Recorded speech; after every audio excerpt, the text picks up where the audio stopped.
چوتھا حکم اسلام نے دیا ہے رمضان کا.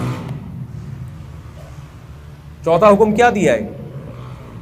رمضان، جس کے استقبال پر آج میں نے بیان کرنا تھا، لیکن میرے بیانات میں ہمیشہ تمہید لمبی ہوتی ہے اور ٹاپک پر بات کم ہوتی ہے، کیونکہ اس تمہید کے بغیر میں اگر ٹاپک پر بات کروں گا نا تو وہ 5 منٹ کی بات بھی کوئی 5 گھنٹے میں بھی سمجھ میں نہیں آئے گی، اور جب تمہید لمبی ہو جاتی ہے تو پھر وہ 5 منٹ کی بات بھی انشاءاللہ 5 منٹ میں سمجھ میں آ جاتی ہے.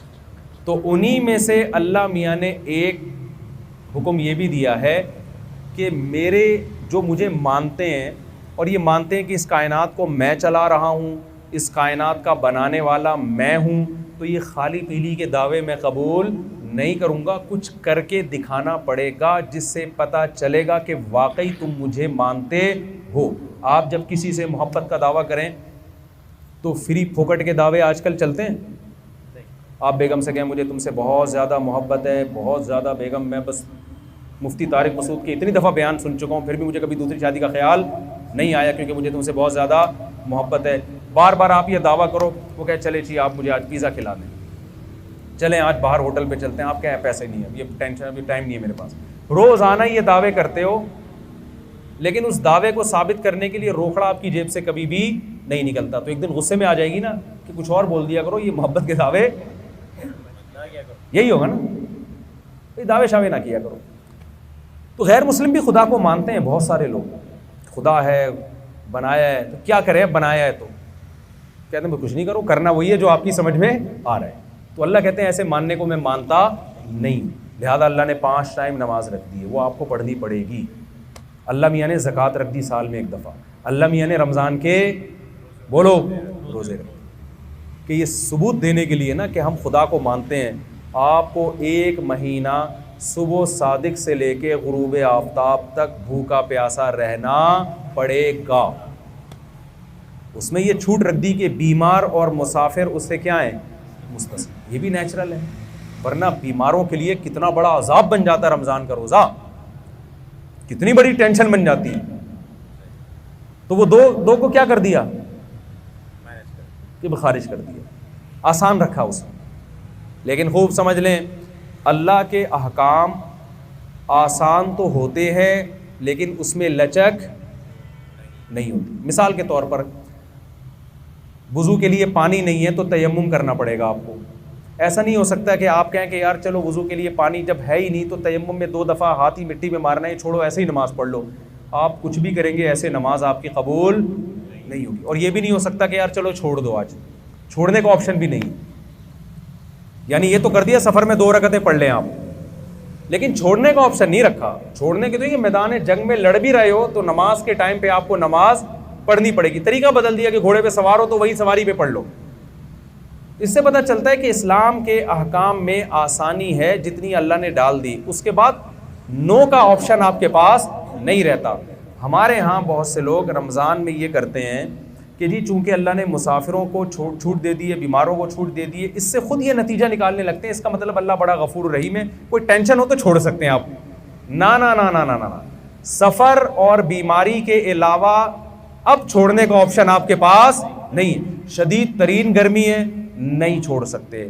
آپ مزدور ہیں، آپ نے دوپہر گرمی میں کنواں کھودنا ہے تو بھی آپ رمضان کا روزہ نہیں چھوڑ سکتے. یہ اس عذر کو عذر مانا نہیں گیا ہے. لوگ اکثر ہم سے پوچھتے، گرمی کے روزوں میں خاص طور پہ زیادہ پوچھا کرتے تھے کہ ایک مزدور دوپہر کو کدال چلاتا ہے، کنواں کھودتا ہے، وہ تو ناممکن ہے کہ رکھے وہ روزہ، وہ تو مر جائے گا پیاس سے. میں اس سے کہتا تھا بھائی یہ چونکہ میرا مذہب میں بنائے ہوا دین تو ہے نہیں، ہوتا تو اسمبلیوں میں تو قانون ہو جاتا ہے نا کہ یار یہ تھوڑی پبلک کو ٹینشن ہو رہی ہے. دیکھو رسول اللہ صلی اللہ علیہ وسلم کے دور میں خاتون آئیں، انہوں نے کیا کہ یا رسول اللہ میرے شوہر نے مجھے ایک ایسے الفاظ بولے ہیں جس سے زمانے جاہلیت میں یہ سمجھا جاتا تھا کہ طلاق ہو گئی ہے، حالانکہ وہ ایسا نہیں تھا، زہار جسے کہتے ہیں. تو نبی صلی اللہ علیہ وسلم نے فرمایا میں تمہارے لیے کوئی رخصت نہیں پاتا، طلاق ہو گئی ہے، بیوی حرام ہو گئی ہے نا. تو وہ عورت اللہ سے دعائیں مانگتی رہی، دعائیں مانگتی رہی، دعائیں مانگتی رہی. آسمان سے وحی نازل ہوئی کہ ان الفاظ سے طلاق نہیں ہوتی بلکہ کفارہ دینے سے کفارہ دے دیں گے تو نکاح ان کا باقی ہے.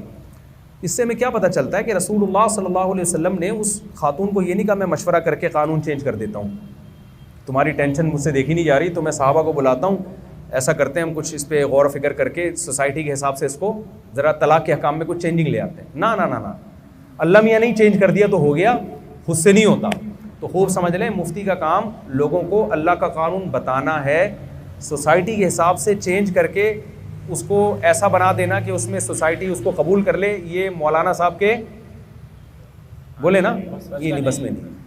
لوگ ہم سے پوچھتے ہیں نا 3 طلاقیں دے کے بہت پوچھ رہے تھے, کوئی گنجائش نہیں. کہتے بھائی ہمیں تو, وہ رو رہے ہوتے ہیں, بلک رہے ہوتے ہیں, بھائی ہمارا تو ہم تو پیغام پہنچا دیں گے, اللہ میاں نے جب آپشن رکھا ہی نہیں ہے تو ہم کیا کریں. آپ ابھی اللہ میاں سے جا کے لڑ لینا قیامت کے دن. تو یہاں بھی یہی مسئلہ ہے کہ اسلام نے نا روزہ چھوڑنے کا آپشن بیمار اور مریض کے علاوہ کسی کے لیے نہیں رکھا. اب لوگ کہہ رہے ہوتے ہیں مزدور بیچارہ کیا کرے, تو ہم اس سے کہتے ہیں کہ دیکھو ہمیں اسلامی قانون میں یہ ملتا ہے کہ مزدور اگر صحت مند ہے, سفر میں نہیں ہے, تو ملازمت تو سب کی الگ الگ ٹائپ کی ہوتی ہے نا. کوئی ایئر کنڈیشن میں بیٹھ کے جاب کرے گا, کوئی جناب گڑھا کھودے گا. تو اب ایسا کوئی اسلام نے معیار نہیں رکھا کہ جس کو 1 گھنٹہ مزدوری کرنی ہے تو وہ روزہ چھوڑ سکتا ہے, جس کو 2 گھنٹے کرنی ہے یا آدھے گھنٹے کرنی ہے وہ نہیں. ایسا ہی کچھ نہیں ہے, سب کے لیے برابر ہے. ہاں یہ ضرور ہے کہ روزہ وہ رکھے, اور اگر حالت غیر ہو جائے روزہ رکھ کے, ناقابل برداشت حالت ہو جائے تو پھر توڑنے کی اجازت ہے, بیمار ہونے کا خطرہ ہو. کیونکہ جیسے بیمار کو روزہ چھوڑنے کی اجازت ہے, ایسے ہی بیماری کے خوف میں آپ کو روزہ توڑنے کی بھی بولے نا بھائی اجازت. جیسے شوگر کے پیشنٹ نے روزہ رکھ لیا, بعد میں دیکھا شوگر بہت ڈاؤن ہو رہی ہے, حالت خراب ہو رہی ہے, تو روزہ وہ توڑ سکتا ہے. تو اب یہ شوگر کے ساتھ خاص نہیں ہے. مزدور کو اگر یہ خطرہ ہو گیا کہ مجھے پیاس اور اتنی زیادہ لگ رہی ہے کہ میں نے اگر روزہ نہیں توڑا تو میں بے ہوش ہو جاؤں گا, یا خدا نخواستہ مر جاؤں گا, یا میرے شوگر لیول ڈاؤن ہوگا جس سے کوئی بھی بیماری ہونے کا خطرہ ہے, تو جب اس کا یہ خیال اور غالب گمان ہو کہ ایسا ہو جائے گا, تو ایسی کنڈیشن میں اسلام اس کو روزہ توڑنے کی اجازت دیتا ہے.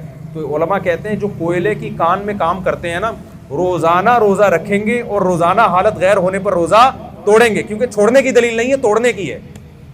بہت مشکل ہے بات سمجھانا, میرا خیال نہیں آ رہی سمجھ میں. ہمارے غامدی صاحب نے تو فتویٰ دے دیا کہ کل آپ کا پیپر ہے تو بھی آپ روزہ چھوڑ سکتے ہیں. تو میں مقصد غامدی صاحب پہ رد کرنا نہیں ہے, مقصد یہ کہ اس قسم کے بھی اسکالرز مارکیٹ میں آ رہے ہیں. تو یہ قانون کو آپ اسلام کے چینج نہیں کر سکتے, جیسا ہے ویسا ہی رہنے دینا پڑے گا آپ کو. تو آپ کے پاس گرمی کی شدت کی وجہ سے, جاب کی وجہ سے, پڑھائی کی وجہ سے, پیپر کی وجہ سے روزہ چھوڑنے کا آپشن نہیں ہے, اور توڑنے کا بھی پیپر کی وجہ سے نہیں ہے, توڑنے کا بیماری کی وجہ سے ہے. سمجھ میں آ رہی بات کی نہیں آ رہی؟